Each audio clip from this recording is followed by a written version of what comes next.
Hey everyone, this is Laura Gadenik with Laura Gadenik Astrology, and I'm here to give you the astrology for the weeks of May 2nd through the 15th, 2022.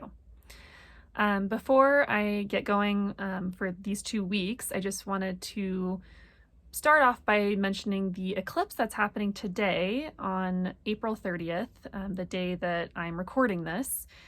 So we're just about to go into an eclipse at 10 degrees of Taurus, which is about 3 degrees away from the planet Uranus. Uranus is a planet about change, innovation, revelation, revolution, unexpected turns of events. And eclipses are already moments of great endings and great beginnings. And so this is a moment, or a kind of like a seed, so to speak, is being planted for some major changes coming up that you might not be expecting. And of course, this isn't going to be as impactful for everyone in equal ways.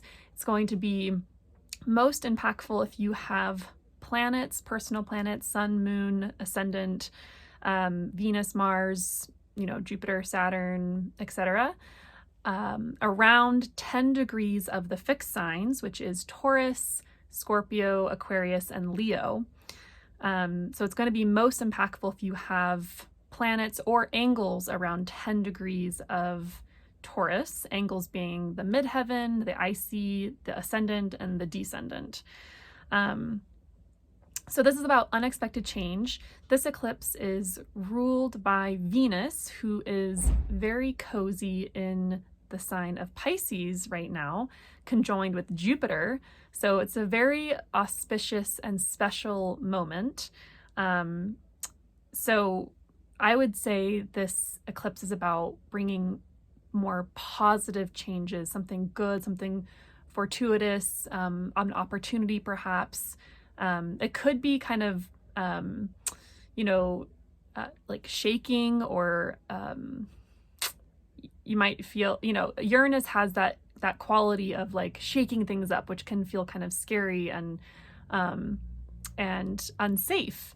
But just trust the process and trust your gut. So and so these changes are going to be more benefic because they're Venus ruled, and they might even be around Venusian things, being beauty, pleasure, love and relationships, friendships, and also Jupiterian things because Venus is conjoining with Jupiter. So faith, hope, belief, spirituality, optimism, opportunity, whatever perhaps your Jupiter and Venus ruled houses are. That's getting a little more in depth, but so that's what's kind of going on today. Okay, so now Monday, May 2nd, Venus heads into the sign of Aries at 10:10 a.m. Mountain Time. This is where Venus has to be a little more independent than she's used to. Venus is a planet about connection, uniting, relationships, getting along, partnering up. And an Aries is a sign about independence, forging your own path, going your own way, being the leader, so to speak. So Venus will be here until May 28th, and you might have to be a little bit more independent in your relationships with others. You might notice an instinct to be more bold in fashion, in art, in love. You might have to smooth out ruffled feathers. Aries is ruled by Mars, the god of war, although Mars is currently in Pisces, which is not a very feisty sign, I would say. But definitely you might have to smooth out some ruffled feathers in the area of your chart that contains Aries. Okay, Tuesday the 3rd, Jupiter sextiles Pluto. This might be about uncovering a belief, uncovering something that you're hopeful for, maybe digging or investigating a spiritual path, or getting kind of really, really into researching something that is inspiring for you. It's subtle, so it's not as noticeable. Wednesday the 4th, Mars sextiles Uranus. This is really about taking action. Mars is the planet of action in an innovative and creative way. Uranus is about change, revelation, revolution, innovation. So there's a strong urge for freedom on Wednesday the 4th. And I would say if you can, do something different that day, do something outside of your norm, outside of your routine, and follow your instinct to try something new. Similarly, on Thursday the 5th, the sun conjoins with Uranus. So the sun represents our sense of self, our beingness in this world, our chi, our energy, our vitality. And when the sun comes into conjunction with Uranus, it's about, are you shining in the most authentic way that you can? Not caring what others think, being totally yourself. And what does that look like, right? Like, we all have a very unique energy to us, our unique vital source. And some would say the sun represents our life's purpose in astrology, and can show us where we're meant to shine in our life. And with the sun conjoining with Uranus, there might be some insight into what that purpose is, into what how you are uniquely meant to shine in this lifetime and as an individual. You might also, there might be a change that happens in the Leo ruled part of your chart, because the sun rules the sign of Leo. There could be sudden change in authority figures. The sun rules over people in charge, leaders, kings, presidents, people who are overseeing others. So there might be some changes there. You might have a sudden desire to change course in your life, right? Once again, the sun being the planet of purpose and where we're meant to shine. So there might be a sudden desire, a sudden change of desire in how you're living your life. So definitely do something outside of the box if you can that day. I would say Wednesday and Thursday, good days to be innovative and inventive. Okay, Friday the 6th, we have Venus sextiling Mercury. Venus is the planet of Venus is the planet of connection and relationships and creativity and love and beauty. And Mercury is the planet of communication, of words, of the mind. And so when these two come together, there's really a flow of words, a sweetness to conversations, creativity with communications. It's a good time to send a message, to write, to get creative, to, play music if that's your jam, whatever, anything that you like to do that is kind of mercurial of the mind. It's a good day to get creative with that. Saturday the 7th, the sun sextiles Mars. This is a good day to take action on something. There's high motivation here. So if you've been procrastinating something or just putting something on the back burner, it's a good day to go after that thing. Okay, so now we have Tuesday the 10th of May. Mercury stations retrograde at 4 degrees of Gemini. And on the same day, Jupiter heads into the sign of Aries. This is a big moment. First of all, Jupiter moving into Aries is a big moment because we've just had about 5 months of Jupiter being in Pisces, in its own sign of Pisces. And normally Jupiter spends about a year in every sign. Unfortunately, Pisces got gypped a bit and it was only there for 5 months. But Jupiter is a slower moving planet. It only changes sign about once every 12 months, give or take, and it kind of depends. But Jupiter is the planet of faith, of belief, of hope, of optimism, of opportunity. And in Aries, it's really a time of having big ideas, having a lot of enthusiasm, being willing and able to take risks on those beliefs, on what you have faith in, on your hopes and dreams. There's a lot of confidence with this placement, maybe a sense of urgency. Aries is the first sign of spring, so it's this kind of sense of like, we got to get it done now. We got to go, go, go.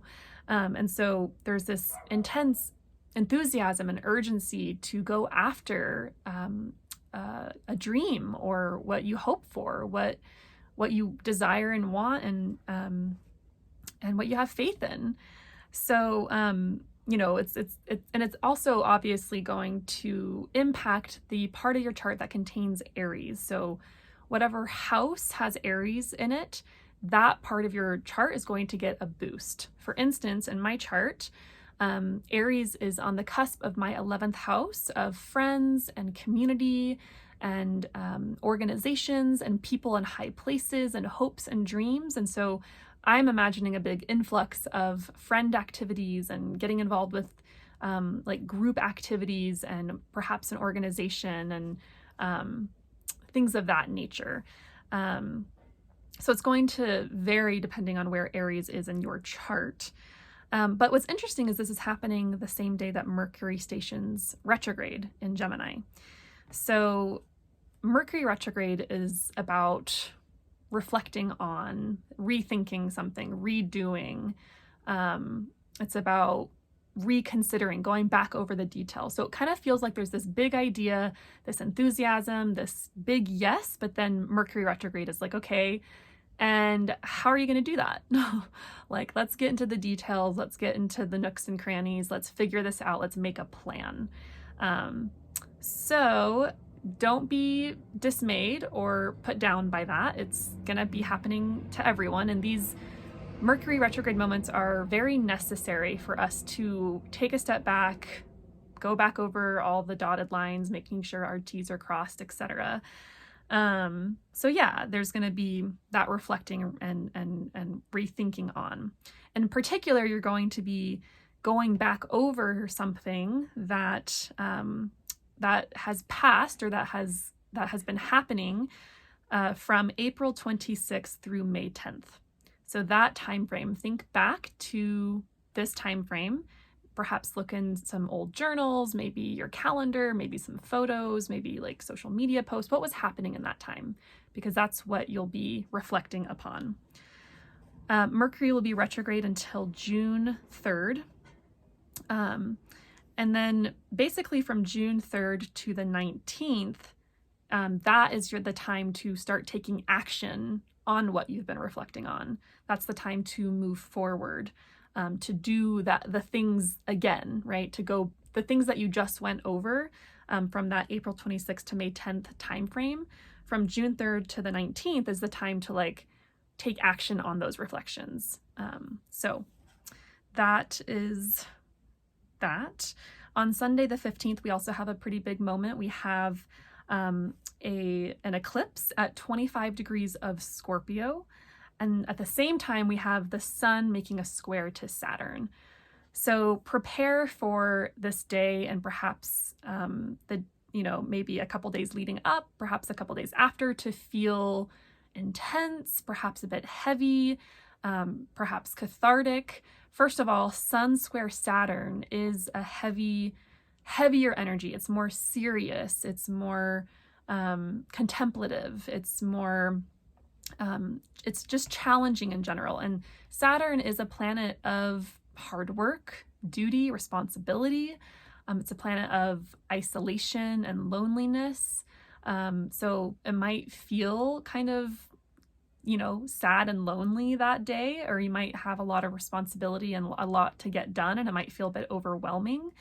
So there's, that on the one hand, and then add an eclipse on top of that in the sign of Scorpio, where the moon is in fall. The moon struggles a bit being in Scorpio, because there's a lot of reasons for that. But the moon essentially wants comfort and security and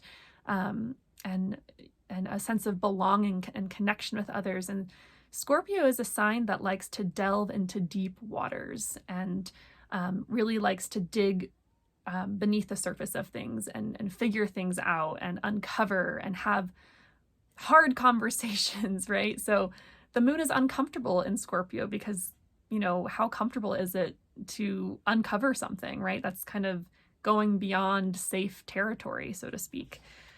So anyway, this eclipse in Scorpio is going to be cathartic. There's going to be this sense of perhaps releasing a lot of pent-up energy, emotional energy, because Scorpio is a water sign. Water has to do with emotion. There's going to be a quality of letting go. Definitely see your therapist if you have one on this day, or make sure to have some sort of emotional support, feel the feelings, engage with a close friend if you have, if you can, if they're available, that you can cry around and you can totally let it out. This is once again going to be especially impactful if you have angles or planets that are around 25 degrees of Scorpio, or the fixed sign. So that's Scorpio, Taurus, Aquarius, and Leo. If you have planets around there, give or take a couple of degrees, and or angles, once again, the midheaven, the IC, the ascendant, and the descendant, it's going to be impactful. And I forgot to mention that eclipses, the changes that take place with eclipses can take about a year to play out. It's not necessarily immediate, so just keeping that in mind. But yeah, the 15th feels kind of like a tough day. Get whatever support you can, journal, and pay attention to your thoughts on that day, right? Like a lot of times the planet's energy and the transits really reflect what's happening in our inner life, in our inner world. And this is a little bit of CBT, cognitive behavioral therapy, but often how we feel is very much so reflected of unconscious thoughts that we have and that are driving us and our behavior and our feelings. So just try to be as aware as possible of the thoughts you're having that day, and then ask yourself, is this really true? Is this thought, this belief really true? And most of the time the answer is no. So I hope that is a little bit helpful. If you're curious about how this is playing out for you and your chart individually, I'm open for consultations. Please reach out. I'm also on Instagram at Laura_reads_stars, and I do a lot of posts there. Please remember to like and subscribe this channel, and email me if you are interested in a consultation. It's consultation@lauragadenick.com. And I hope you have a lovely couple of weeks, and I look forward to being back here again soon.